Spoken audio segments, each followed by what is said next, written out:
قل إن صلاتي ونسكي ومحياي ومماتي لله رب العالمين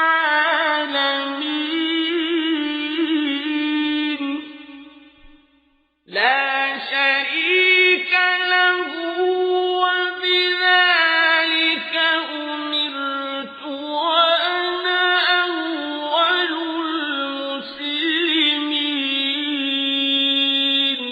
Another example is shirk al-ruku' in sujood. Whoever makes salah, sujood, ruku' to a creation, bowing and prostration to any creation other than Allah in submission, subordination, and surrender, in ibadah and in love, has made major shirk.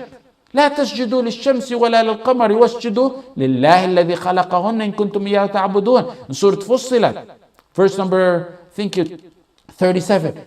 Prostrate yourself not to the sun, to the moon. Prostrate yourself to Allah who created them. قل إن صلاتي ونسكي, Surah Al-An'am. قل إن صلاتي ونسكي ومحياي ومماتي لله رب العالمين لا شريك له. لا شريك له. When they asked the Prophet Muhammad sallallahu alayhi wa sallam, shall we prostrate to you? The Prophet sallallahu alayhi wa sallam said, ما ينبغي لأحد أن يسجد لأحد. One may not make sujood to anyone else. ما ينبغي لأحد أن يسجد لأحد. Note, we mentioned in matters of worship, whoever dismisses a matter of worship to other than Allah that belongs solely to Allah committed major shirk. We said that in the beginning as definition of shirk. So if one makes sujood to another, that's clear shirk right there. One who makes sujood to another other than Allah, that's clear shirk right there. There's a very important detail. This is one of the matters that I want your undivided attention in it. There's a very important detail many neglect to mention, and you need to know in the difference between ruku' and sujood to other than Allah. And in actual qiyam as well, and other matters that follow along in this. It makes a clear distinction for you to know the difference between the two. This is one important matter. You only hear the big ulama mention it, big ulama who master Tawheed. If someone does ruku' or sujood as ibadah to other than Allah, as ibadah, his intention is ibadah to other than Allah, committed major shirk and is out of the folds of Islam.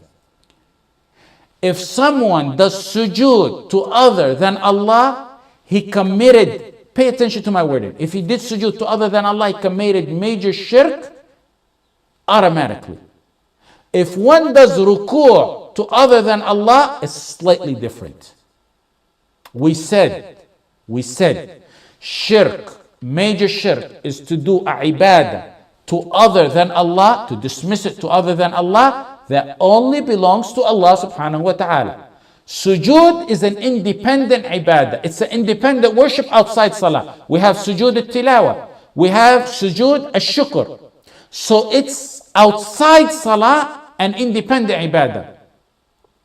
Ruku' is only a worship in salah. There's no ibadah in Islam that's called ruku' outside of salah. Independent ibadah. If one does sujood outside salah, you see someone do a sujood outside salah, you're going to say, oh, he's probably doing a ibadah of tilawa, probably past the verse of tilawa, recitation, he made sujood. Or he probably got some good news, he's doing sujood al-shukr. So sujood outside of salah is worship in itself. We have that established. On the other hand, if you see someone comes to us right here in front of me, he does ruku' outside salah. He's either crazy or he's an innovator. Because we don't have nothing outside salah that's ruku'. There's no ibadah.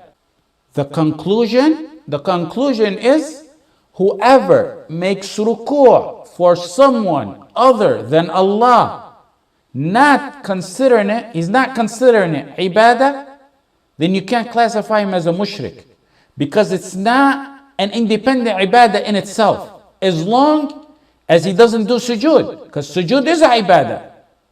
It's not, ruku' is not a Islamic worship on its own independent, outside of salah. There is no such worship outside of salah called ruku'. And we said shirk is to give a ibadah that belongs to Allah to someone, to dismiss it to someone else. Ruku' is not a ibadah. Someone does ruku', you call him a mubtada', independent of salah. It's part of a ibadah, but it's not a ibadah, so it's not a ibadah in itself. If someone does ruku' to Allah, no salah, we'll look at him and say, what are you doing? He says, I want to make ruku' to worship Allah. Is he really worshiping? No. He made something totally up, and he's an innovator. There's no ruku' independent of salah. There's no ruku' worship independent of salah, unlike sujood. If he made sujood outside of salah, that's ibadah right there. We know he's making sujood shukr. We know he's making sujood at-tilawa. So sujood is an independent ibadah outside salah. That been established, that sujood is an independent ibadah outside salah. Ruku' is not an independent ibadah outside salah.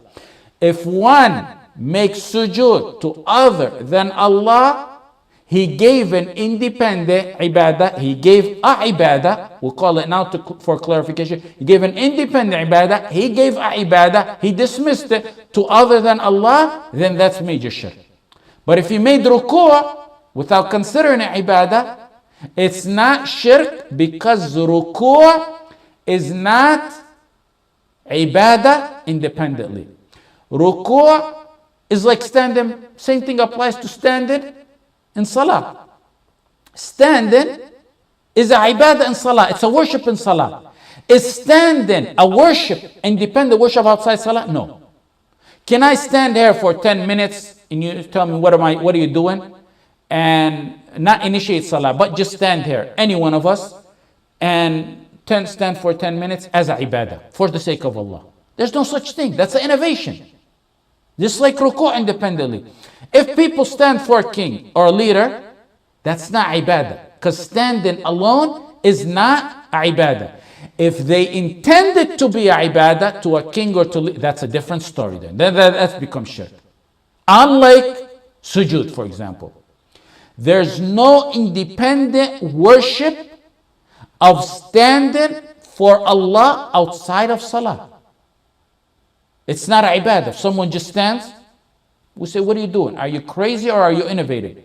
There's no such thing as an independent ruku' outside of salah. It's not a ibadah, just mere ruku'. Okay, since standing and ruku' are not independent ibadah, whoever does it for other than Allah is not considered a mushrik unless he intends it as a ibadah. Unlike sujood. Anyone who does sujood to other than Allah is mushrik, because it's an independent ibadah, and it's shirk. It's shirk to dismiss a ibadah to other than Allah. Sujood independently is classified as a ibadah. You dismissed it to other than Allah, that's major shirk. The apparent ruling on one who does sujood to other than Allah is he's a mushrik. Right by the act itself, he's a mushrik.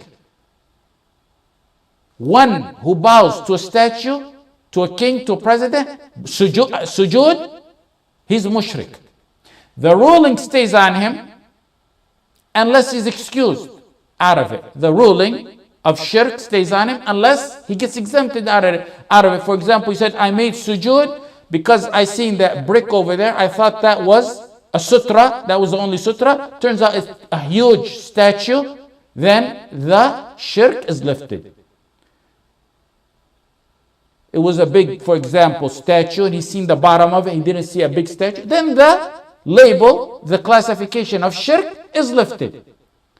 To salute someone by standing, someone comes and you stand for him. Or if it so happens like the Chinese, you know how they bow slightly down, Japanese or Chinese, in somewhat of a ruku'. I'm not saying it's proper. I'm not saying it's right. The Sahaba radiallahu anhum did not stand for the most beloved Muhammad sallallahu alayhi wasallam, the most beloved man to walk on the face of the earth. Unless it's exceptional, for example, someone sees a brother hasn't seen him for a while and he embraces him. But to make it a tradition that one stands when certain people walk in every single time habitual, then that's not proper or correct. If I walk in the class, as some people do, they stand up. If it happens, of course that doesn't happen here, then that's not proper. But is it shirk? No. Standing in ruku' is not an independent ibadah outside of salah. So in reality, it's not an ibadah at all. So it's not an act of worship. So no act of worship was dismissed to other than Allah. Now if someone says, I was making ruku' or standing in worship to a king, that's mushrik because of the intention right there. I think it's clear now. In a nutshell, ruku' and standing, mere standing, is not ibadah. Just ruku' and standing is not ibadah outside salah. It's not ibadah. If one did it to another, he's not mushrik unless he intended as a ibadah. Sujood is ibadah outside salah. So one who did it is to other than Allah, dismissed to other than Allah, is mushrik. I'm not saying to stand to other than Allah, nor I'm saying to make ruku', but we're classifying what's shirk and what's not. Okay. Shirk, next one is shirk in sacrifice. Let's move on. Shirk in sacrifice is different forms. It's pretty obvious, but we'll go over them quickly. Shirk to seek the sacrifice to seek the pleasure of Allah, like that in Hajj. In ibadah, some ibadas to sacrifice for Allah. That's great, among the best of worshiping. Second one is sacrificing for a guest for a wedding. That's for the sake of Allah, but for a good cause. That's sunnah, that's recommended. And then you got a third form is sacrificing to other than Allah. It could be dead or alive. Sacrificing to anyone on your creation, dead or alive, jinn or human, to get closer and showing your humility in a way that only belongs to Allah. It's major shirk and no one can eat from its meat. That's what you see people doing when they sacrifice at graves or for saints. If he sacrificed to a human or jinn or grave, there is ijma' on the matter that it's shirk, major shirk, and the meat of it is prohibited to eat. قُلْ إِنَّ صَلَاتِي وَنُسُكِي نُسُكِي وَمَحْيَايَ وَمَمَاتِي لِلَّهِ رَبِّ الْعَالَمِينَ. Surah Al-An'am. Nusuki is to sacrifice for Allah. فَصَلِّ لِرَبِّكَ وَانْحَرْ in Surah Al-Kawthar. Wanhar is to sacrifice. Ali ibn Abi Talib radiallahu anh, in Sahih Muslim, the Prophet ﷺ said, لَعَنَ اللَّهُ مَنْ ذَبَحَ لِغَيْرِ اللَّهِ. May Allah curse one who sacrifices for other than Allah. Next one is shirk in tawaf. Tawaf is a ibadah.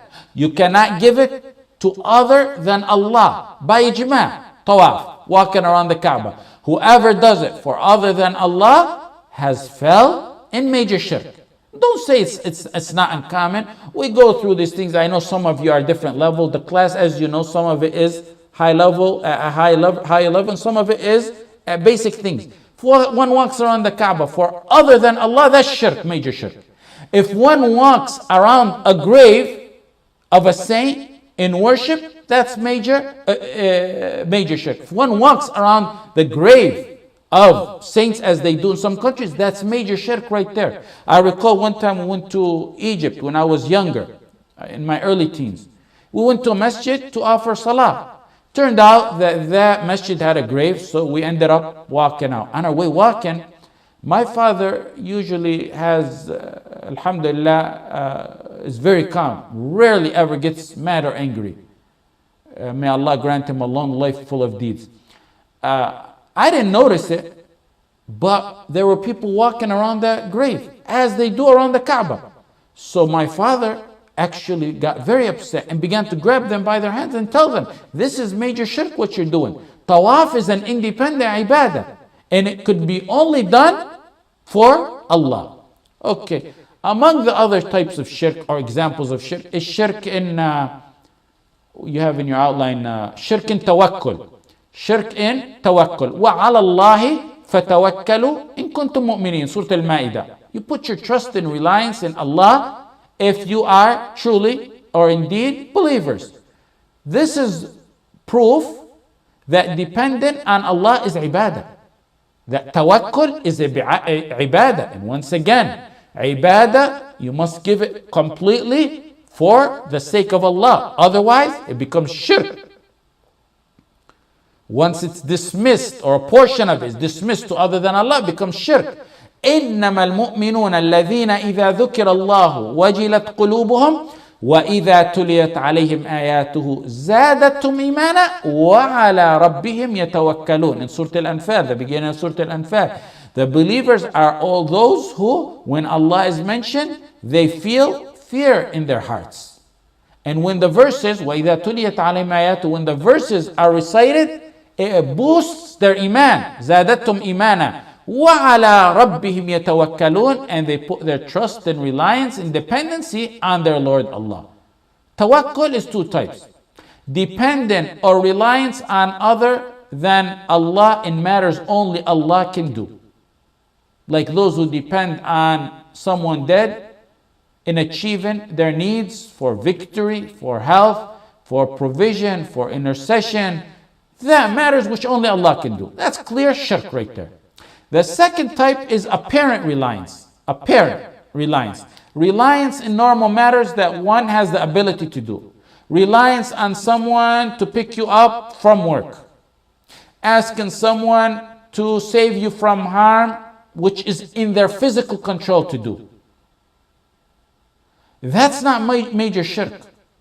As long as it's under that person's power, which we have common sense, we know who has power to do certain things. If someone has the power to come, bring his car 7 o'clock in the morning and pick you up and take you to work. However, the stronger one's iman, the less he relies on others in matters, even those that are permissible. Example that will probably clear the difference between the two. One who's drowning and he sees a boat passing by and he relies on them to get him, or even calls them. When he calls them, that becomes dua, like dua. That's in their power. But that reliance or that dua is in their powers and their means too. It's not shirk. One who's drowning and relies on one who assumes a saint and begins to call him living or dead, human or jinn, that's nowhere near to be found, then that falls under the category of major shirk. Okay, we finished number 2. Shirk al-Uluhiyyah, the second one. Before I move on to the third category of Tawheed al-Uluhiyyah, a question that I was asked many times since the very first class, and I said be patient, I'll answer it, since it's not matter of essence. Is Tawheed 3 categories or 4 categories?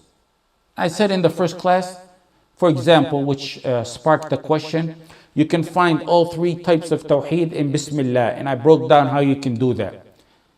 You can also find it in Surah Al-Fatiha. Fatiha, Alhamdulillah Rabbil Alameen, outside of Bismillah. We said Bismillah, you can find all 3 types of Tawheed in it. In the verse, Alhamdulillah Rabbil Alameen is Rububiyyah. Ar-Rahman Ar-Rahim is Asma' al-Sifat. Iyyaka na'budu wa iyyaka nasta'in, that's considered Tawheed al-Uluhiyyah. Look at other surahs in the Quran. قُلْ أَعُوذُ بِرَبِّ النَّاسِ. That verse right there is Rububiyyah, Tawheed al-Rububiyyah, Lordship. Malik al-Nas, that's Malik Sifat, qualities and attributes of Allah. Malik al-Nas, Ilah al-Nas, that's right there, Uluhiyyah, that's Tawheed al-Uluhiyyah, worship. You see them in one verse in Surah Maryam. رب السماوات والأرض وما بينهما فاعبده واصطبر لعبادته. Lord of the heaven and the earth and what's between them. That's Rububiyyah. فاعبده واصطبر لعبادته. So worship him. That's Uluhiyyah. هل تعلم له سمية. Do you know of anyone similar to him? That's Asma and Sifat. So all three are in that verse. You can see the theme of some surahs, also the theme of some surahs according to the types of Tawheed. In Surah Al-Kafirun, قُلْ يَا أَيُّهَا الْكَافِرُونَ. Overall, that is Uluhiyyah. Surah Al-Ikhlas, قُلْ هُوَ اللَّهُ أَحَدٌ, is Asma and Sifat. Surah Al-Nas is Lordship. Overall, the theme of the surah. The division of Tawheed like this is to help us explain Tawheed. A Bedouin, back in the days, waving his stick at the sheep with his dirty clothes, used to have more knowledge in the Arabic language to know these types of Tawheed straight out of the Quran. But we need to, because of the diminishing of our understanding of the Arabic language, some who don't speak the Arabic language, we need to break it down to understand it. Some will say, categorizing the Tawheed like this is like, and you heard them, I've heard them, it's like believing the Father, the Son, and the Holy Spirit. And that's due to their hatred to Ibn Taymiyyah and Muhammad ibn Abdul Wahhab, rahmatullah alayhim. They clearly and openly said that. This division is merely to get people to understand the proper Tawheed. And it's not taken actually like they say. It's not taken from Ibn Taymiyyah or Muhammad bin Abdul Wahhab. It's found way before. In Abu Hanifa's work, he was possibly the first, not specifically, but he indicated so in his book. In his book, Al-Fiqh Al-Absat, والله يدعى من أعلى لا من أسفل لأن الأسفل ليس من وصف الربوبية والألوهية فيه شيء. So he mentioned Rububiyyah and Uluhiyyah in his book. His student Abu Yusuf also hinted to it. Ibn Munda in his book Kitab al-Tawheed, and all these were before Ibn Taymiyyah. Ibn Jarir al-Tabari, who was approximately 310 after the Hijrah, in his tafsir, in the famous tafsir al-Tabari, under the verse of فَعْلَمْ أَنَّهُ لَا إِلَهَ إِلَّا اللَّهُ وَاسْتَغْفِرْ لِذَنبِكَ, also hinted to it. Abu Ja'far al-Tahawi, who's approximately in 321 after the Hijrah, he also mentioned about it in Al-Aqidah al-Tahawiyah. Ibn Battah al-Akbari in his book Al-Ibana also mentioned it. Then after that, Ibn Taymiyyah did mention it. And Ibn al-Qayyim mentioned it. And Az-Zubaydi after that mentioned it in Taj al-Arus. And then Al-Shanqiti mentioned it in Adwa al-Bayan. So before Ibn Taymiyyah, there were those who hinted to it. It's not the division of Ibn Taymiyyah that he divided Tawheed into three categories. This is a pattern to show how ulama chose to teach Tawheed. And this comes from reading, induction, outlining, knowledge. People knew grammar back in the days offhand. As time went by, people began to lose touch with the Fusha. And it was necessary to make an outline of the Arabic language so they can know the rules of grammar. Back before that happened, they knew it. The Arabic language was known. It was known to them. But then as time went by, they needed to outline it, to teach it to future generations. That's exactly with the rules of usul al-fiqh. Likewise with tajweed. Tajweed became outlines, izhar, ikhfa, iqlab, idgham, al-mudud, all that. We had to put them in outline so we can understand it over time. The next issue, is it three as I always mention, Rububiyyah, Uluhiyyah, Asma, Sifat, or is it four? The fourth being the Tawheed of Al-Hakimiyyah governorship. The ulama that I mentioned previously, Abu Hanifa and Ibn Munda and Ibn Jarir and like them, seem to have mentioned it as three. If you look into the books of Ibn Qayyim, I believe he may be one of the early ones who mentioned by itself Tawheed al-Hakimiyyah. I've read in his book the word al-Hakimiyyah in his book. Likewise, you can see some of it in books of Tawheed after that. The fourth category became somewhat of a controversial topic when some decided to make it a fourth category, possibly to give it emphasis in the epidemic, because we have an epidemic of rulers who don't govern by the Sharia of Allah. So they possibly gave it a fourth category to draw emphasis to it. some in the past divided Tawheed in the past into two categories. When the issue of 2 and 3 came about, it was brought to the attention back then of Muhammad bin Abdul Wahhab's grandson. And he said a valuable quote, that's why I say it, a valuable quote regarding the dispute of between 2 or 3 categories. He's Sulaiman ibn Abdullah ibn Muhammad ibn Abdul Wahhab, the great grandson of Muhammad bin Abdul Wahhab. He said, as long as you encompass all Tawheed, it doesn't matter if you divide it into 2 or 3. I think it's wrong by some contemporary ulama to consider someone a mubtadi' because they chose to outline Tawheed in 4 categories rather than 3. Me, when I teach it as 3. You choose a way that relates to your audience to choose. Not just in Tawheed, I'm saying, in matter others.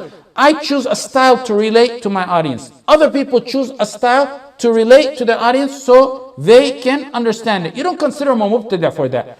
I personally see in this matter that categorizing them into 3 is more appropriate. And I personally prefer that, a personal preference, to divide it into 3. Rububiyyah, Uluhiyyah, and Asma' Sifat. Why? Because Al-Hakimiyyah could be in a way Rububiyyah and it could be a way Uluhiyyah. So I don't see why you have to divide it into a 4th category, separate category.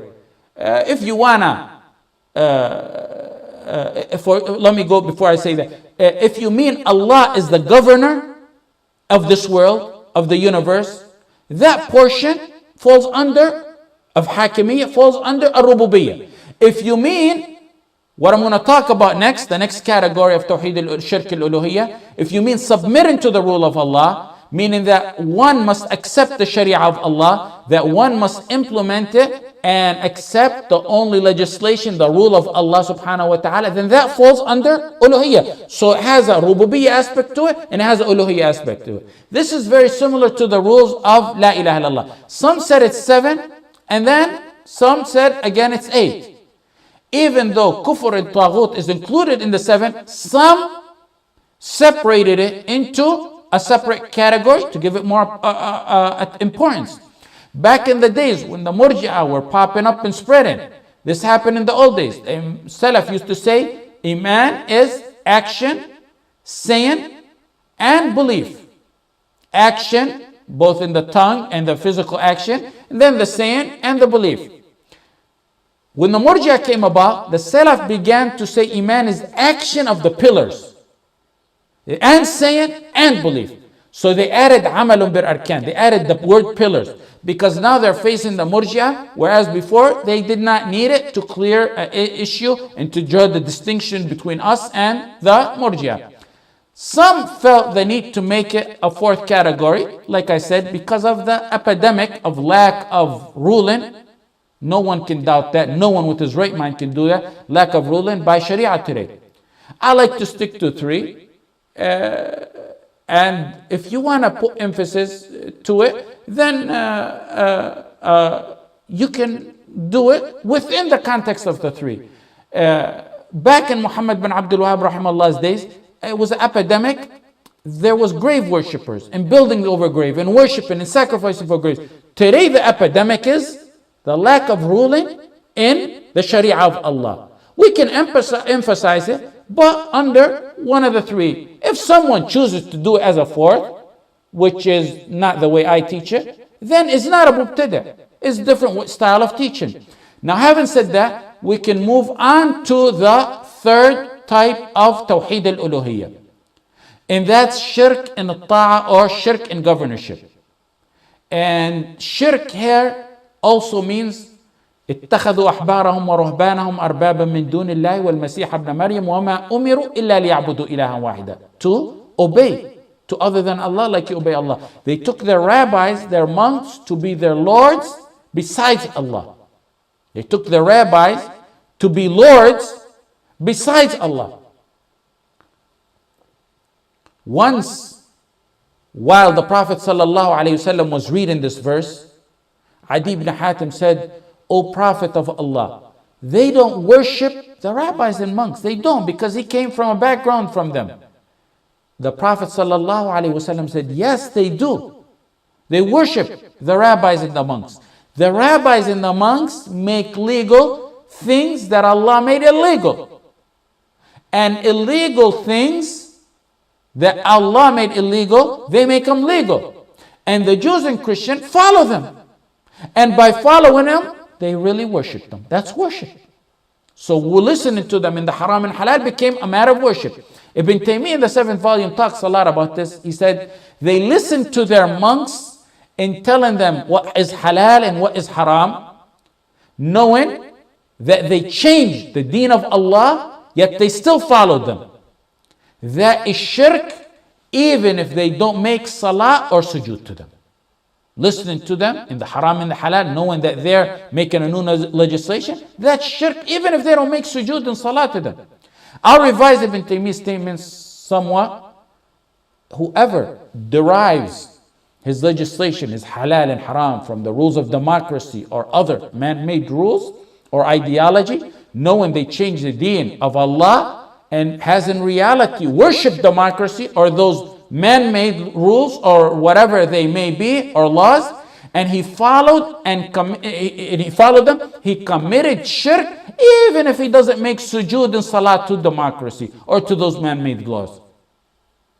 Those who give blind obedience to those who claim ulama or saints or a'imma, 12 imams for example, that contradict the Quran and the Sunnah to the point that those ulama become their source of haram and halal, and it opposes the haram and halal in the Quran and the Sunnah, they have worshipped them.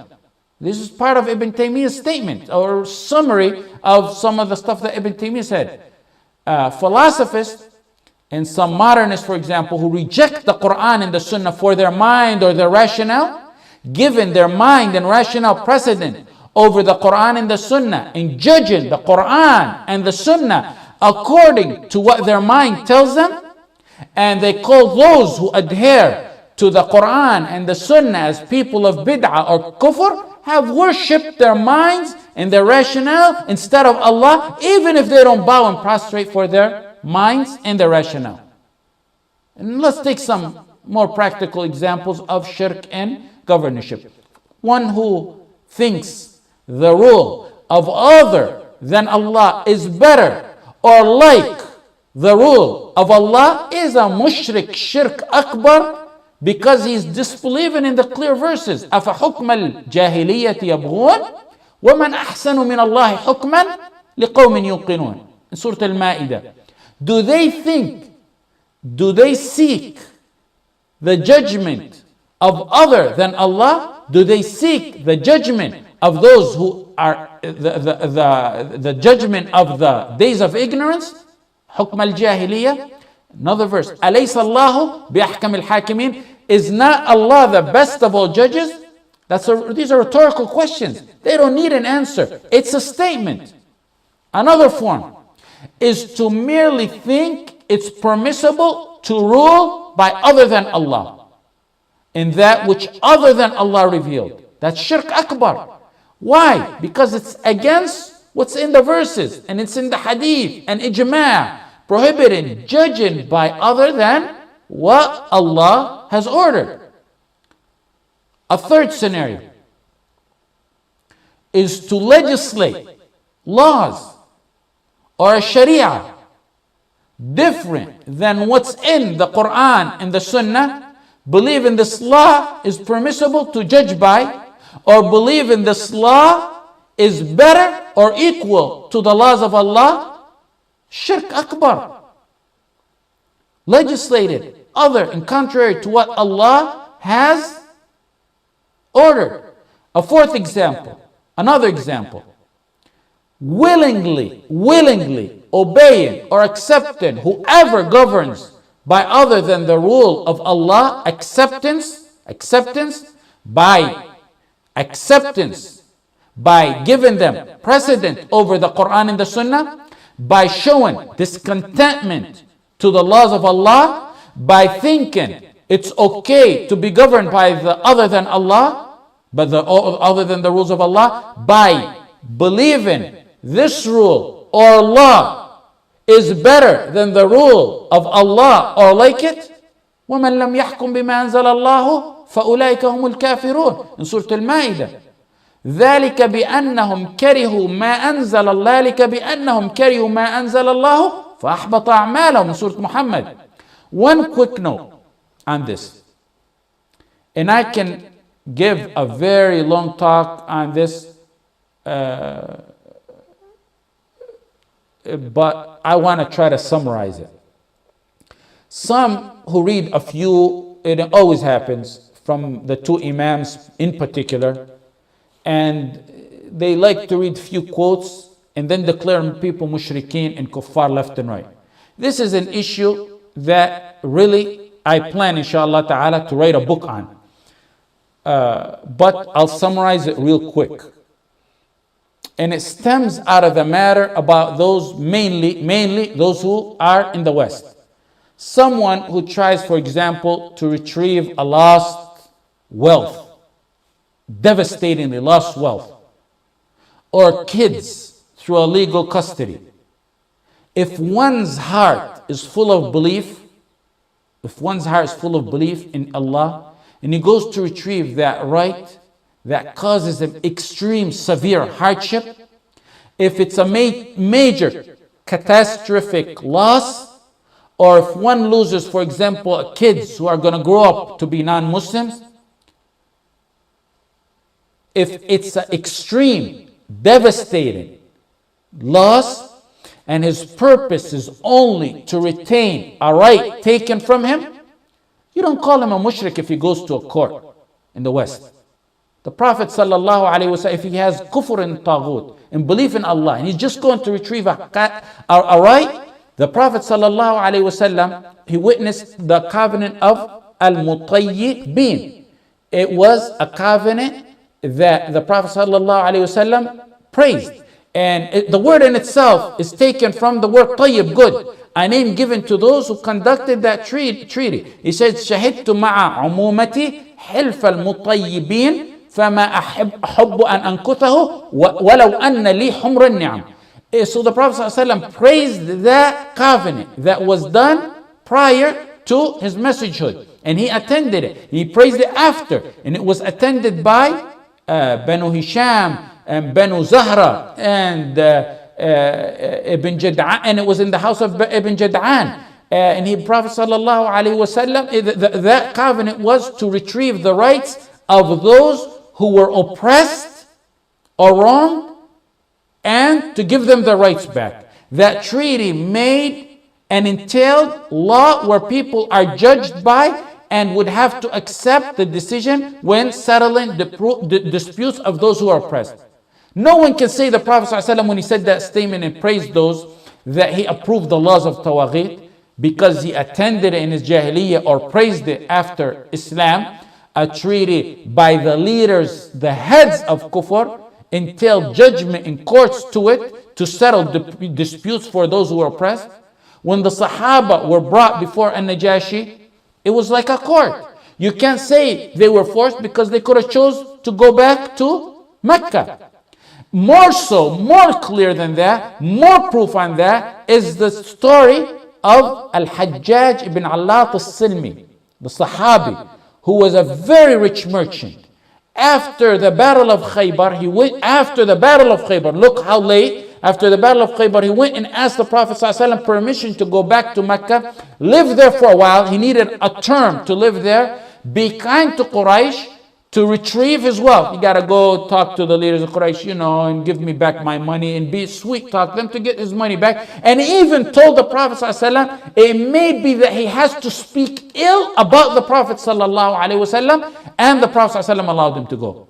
This is a matter that a full book needs to be written on, and I can explain more on it in both opinions fully. The point is, it's not to encourage people to go to courts of the Tawagheed.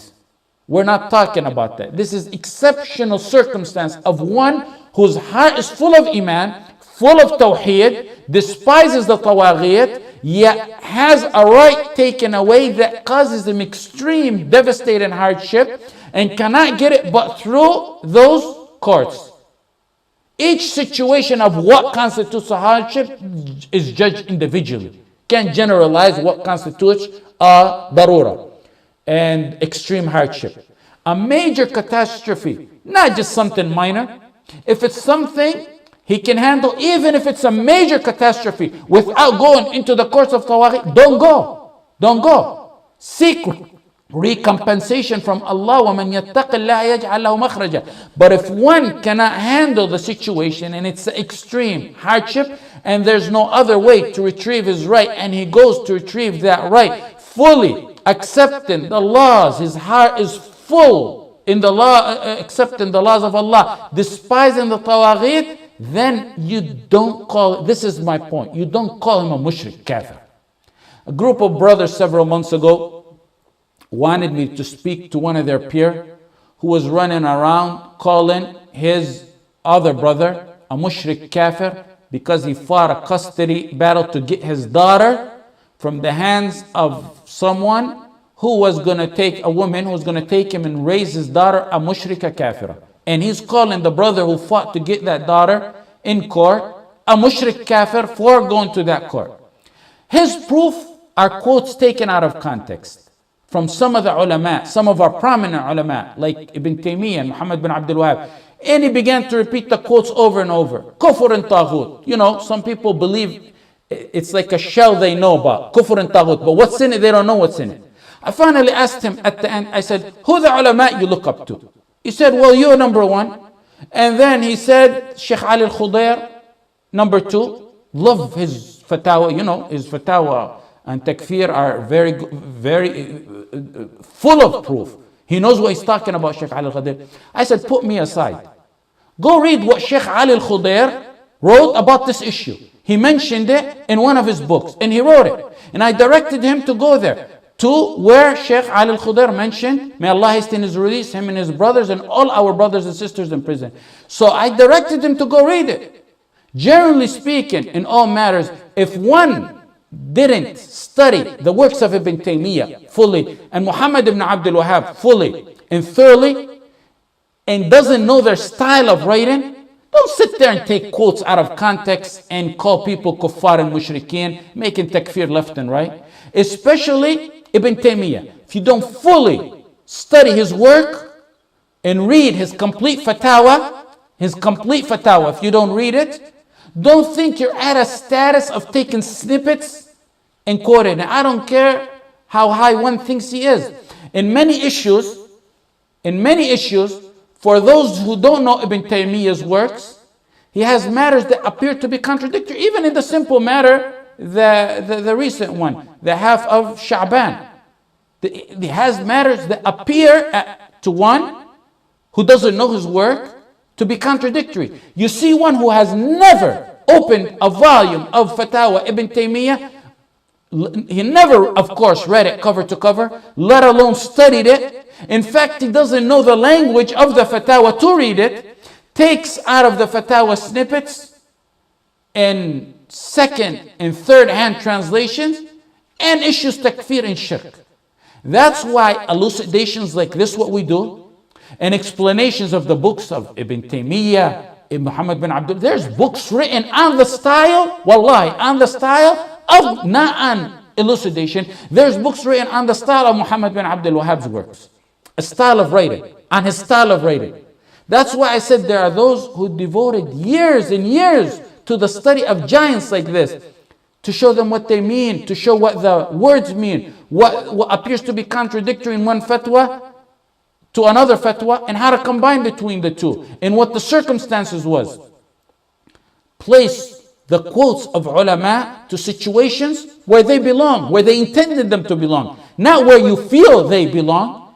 And don't declare others mushrikeen kuffar in matter the giants disputed. That's what I'm trying to say. Yes, it's a disputed matter, but don't declare one whose heart is full of iman, who hates the Tawheed and goes to retrieve a right. It's a matter that giants disputed. Don't declare people mushrikeen kuffar on it. And like I said, you can read what Shaykh Ali al-Khudair and others wrote about this matter. And if Allah permits, I'm going to write a detailed book on this matter. Let's move on. I mentioned the four examples, the three examples of shirk in, the four examples of shirk in governorship. The fifth example in shirk of governorship is to call to rule by other than the Sharia of Allah. Like those who call for laws that allow women to walk with no hijab, or those who call for laws to have open usury in the society, or those who call for laws to stop the law of having 4 wives. The call to any of that is major shirk. Takes one out of Islam. Because calling to such a call can only stem from a heart that admires laws of other than Allah in those matters, and deems those better than the laws of Allah.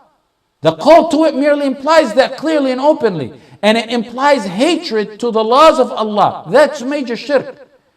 He's also most likely a munafiq, because he will tell you he's a Muslim and he's a supporter of the Muslim, and he'll bring you pictures of him in the Jum'ah Salah. The one who declares a matter halal and it's haram, and he's a sincere, genuine mujtahid, that's a totally different situation. A mujtahid may declare a matter halal and say it's haram, and the opposite by error, for one of many excuses that ulama outlined in this matter. Such as, for example, the most popular scenario is the hadith did not reach him. So he considered a matter halal because the hadith did not reach him. The error of a genuine mujtahid, reputable, genuine mujtahid, is not kufr or shirk. It's not even a sin. It's actually something he will get rewarded for. One reward. For one who knows it's wrong and follows a path different from the path of the Prophet ﷺ knowingly, that's shirk. Ibn Taymiyyah, in his third volume, the Fatawa, said, when one makes halal haram or opposite, that has an ijma' on it, or switches and replaces the Sharia, meaning replaces the Sharia with another, then its consensus is kafir by the consensus, by ijma' of the fuqaha. In volume 35, he spoke about ulama as well, pertaining to this matter. He said, when an alim leaves his knowledge of the Quran and the Sunnah and follows a ruler who's in opposition to the rules of Allah and His Messenger and apostate legislations, he is worthy of punishment and the life after, and he is an apostate. Ibn Kathir, in Bidayah wa Nihaya, in the 13th volume, he said, whoever leaves the shara that was revealed to the Prophet Muhammad ﷺ and chooses to be governed by other than the Sharia, that's kafir. He means if you leave the Quran and Sunnah to go to the laws of the Torah in the Bible. That's what he means. Then he went on to say, in Bidayah, he said, if that's for those type of laws, at one point in time, those were laws from Allah before they were tampered with, before they were abrogated. Those were laws that Allah sent to people. He said, if that's for those types of laws today, because they're now abrogated, imagine how it is for one who chooses to be governed by other laws. Whoever does so is kafir by ijma'. Shanqiti in Adwa al-Bayan said, after mentioning some proof, he said, whoever follows man-made laws made by, look at these beautiful quotes, I love this beautiful quote, man-made laws made by devils on the tongues of humans, contrary to the Sharia of Allah, that's on the tongue of the Prophet Muhammad sallallahu alaihi wasallam, there is no doubt he's a kafir and a mushrik. Only one who doubts that is one who Allah obliterated his vision and blinded him from the brightness of revelation.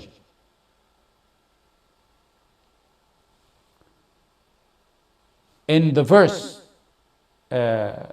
Muhammad ibn Ibrahim, Imam Muhammad, Shaykh Muhammad ibn Ibrahim, when he mentioned فَلَا وَرَبِّكَ لَا يُؤْمِنُونَ حَتَّى يُحَكِّمُوكَ فِي مَا شَجَرَ بَيْنَهُمْ, said Allah denied Iman for those who do not put the Prophet as their judge in their dispute. This is a denial with an oath. Finally, we're almost, the time is up. I'm getting notices that the time is up. Finally, the proof the author uses for these, there's a lot more I wanted to talk about, but I think that's a summary, that's a sufficient summary. The author at the end uses the proof, a verse in the Quran, وَأَنَّ الْمَسَاجِدَ لِلَّهِ فَلَا تَدْعُوا مَعَ اللَّهِ أَحَدًا. The places of worship are for Allah alone, so do not invocate anyone but other than Allah. That's in Surah Al-Jinn. We mentioned that verse several times. Allah alone is the one worthy, deserving of having the right to be worshipped. وَأَنَّ الْمَسَاجِدَ لِلَّهِ فَلَا تَدْعُوا مَعَ اللَّهِ أَحَدًا. This verse basically summarizes it all. Summarizes the Tawheed and Uluhiyyah to Allah. Anna wa anna is tawkeed. Anna here is to affirm that Tawheed is only for Allah. Now, why did Allah mention masajid? Wa anna al-masajid. Why was a masajid, mosques, mentioned here, the place of worship? Why was masajid? A masajid is to establish the two types of ibadah we talked about. Masajid is to establish the two types of ibadah we talked about. The dua and invocation of Allah. Dua al-mas'ala. Ibadah of directly asking Allah. Dua al-mas'ala that we mentioned. Masajid is to do that in it. Masajid is to worship Allah. Salat al-fard. Sunnah. Learn. Teach. That's all called dua al-ibadah. Dua al-ibadah is all other types of ibadah. They're all called dua al-ibadah, because even though you're not directly asking Allah, your salah, your siyam, your ibadah are in a way asking Allah for Jannah. You're asking Allah to help keep you away from Jahannam through those ibadah, asking Allah to be pleased with you and asking Him not to be pleased with you through those deeds. So those are the two types of ibadah. We do them in the masajid. The masajid is established for those two types of ibadah, which is all the ibadah in totality. So the verse is saying, don't do either of those two but for Allah in the masjid, and don't do them for anyone other than Allah outside of the masjid as well. وَقَالَ رَبُّكُمْ ادْعُونِي أَسْتَجِبْ لَكُمْ. Here, dua is dua al-mas'ala. ادعوني أستجب لكم. Dua al-mas'ala, meaning, Ya Allah, grant me. Some scholars said in that verse, it's dua al-ibadah, which means all forms of ibadah.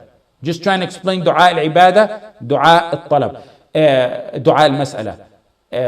If the verse means, وَقَالَ رَبُّكُمْ ادْعُونِي أَسْتَجِبْ لَكُمْ, ask me and I will give you. If it means to invoke me, dua al-mas'ala, I will respond to you. The end of the verse, I will respond to you, means He will give you what you ask for. If it means dua al-ibadah, then the end of the verse, I will give you, means I will give you your reward. I'm just trying to show you the two ibadah. So the masjid, the verse here, in وَأَنَّ الْمَسَاجِدَ لِلَّهِ, encompasses both ibadahs. Dua al-mas'ala and dua al-ibadah, both of them. When other faith used to worship in their places of worship, they used to commit shirk. So Allah is trying to tell you, you should not do shirk in these places of worship. You should not do shirk outside of them. Some said the entire universe. The verse here, masajid, means the entire universe, because you know the hadith where a specialty of the Prophet ﷺ is he makes salah everywhere, and that's a specialty of this ummah. So meaning, وَأَنَّ الْمَسَاجِدَ لِلَّهِ, the whole universe is for Allah. The whole universe is a masjid. Don't make your worship to other than Allah. Sa'id ibn Jubair said that وَأَنَّ الْمَسَاجِدَ is the limbs of the sujood, the forehead, the hands, the knees, the feet. That's what he took al-masajid to mean. That these are for the sake of making sujood, solely for the sake of Allah. Don't use them to make sujood to anyone other than Allah.